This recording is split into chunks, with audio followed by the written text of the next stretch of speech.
गाथाएं भरी पड़ी हैं इतिहासों में। हमारे इतिहास में तो हमारे शौर्य और पराक्रम की कहानियां भरी पड़ी हैं। गीत में हम सब लोगों ने सुना था, अभी सुना है, विश्व को जीतने वाला सिकंदर भी जो पराजित होकर के भारत की भूमि से गया और पराजित करने वाला ऐसा पोरस नाम का योद्धा झेलम के तट पे वैसे सिकंदर को पराजित करके भेजा।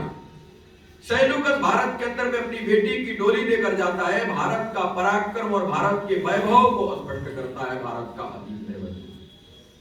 जब हम चर्चा करते हैं गीत में अनेकों ऐसे शब्द मिले हैं जिस पर विषय रखा जा सकता है। हमारा अतीत कितना गौरवशाली रहा। हमारे अतीत में अनेकों क्रांतिकारी हुए जिन्होंने भारत को सुंदर भारत बनाने के लिए प्रयत्न किया, क्योंकि ये जो देश है, ये भारत कोई सामान्य देश नहीं है।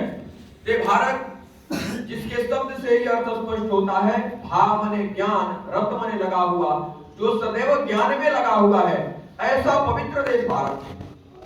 और भारत देश की सीमाओं के बारे में आप किसी लेखपाल पटवारी के पास जाने की आवश्यकता नहीं पड़ती। भारत की सीमा कहां से कहां तक है, तो भारत की सीमा कहां से कहां तक है, इसको जानने के लिए आपको भारत के पवित्र ग्रंथ और पुराण पढ़ने पड़ेंगे। और उन पुराणों में वर्णन आता है, उत्तरस्य समुद्रस्य, जो समुद्र के उत्तर है, हिमाद्रेश्चैव दक्षिण, जो हिमालय के दक्षिण है, वरसतद भारत नाम, भारतीय संतति, उस देश का नाम भारत है।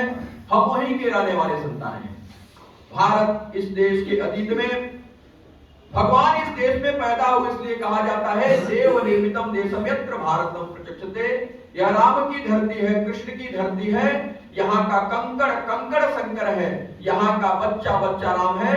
दुनिया की कोई ऐसी पवित्र भूमि है तो भारत है। अपना अतीत इतना गौरवशाली रहा है। इस गौरवशाली परंपरा को जब हम स्मरण करते तो ध्यान में आता है कि भारत के अंदर में ज्ञान लेने के लिए दुनिया भर से लोग आते थे। और हमारे वहां अनेकों ऐसे गुरुकुल परंपराएं, प्रयाग के अंदर में महर्षि भरद्वाज का आश्रम, जहां 10,000 विद्यार्थी एक साथ बैठकर विद्याध्ययन करते थे, ऐसे बड़े बड़े गुरुकुल हुआ करते थे। और उन गुरुकुल में शुल्क नहीं ली जाती थी। उन गुरुकुल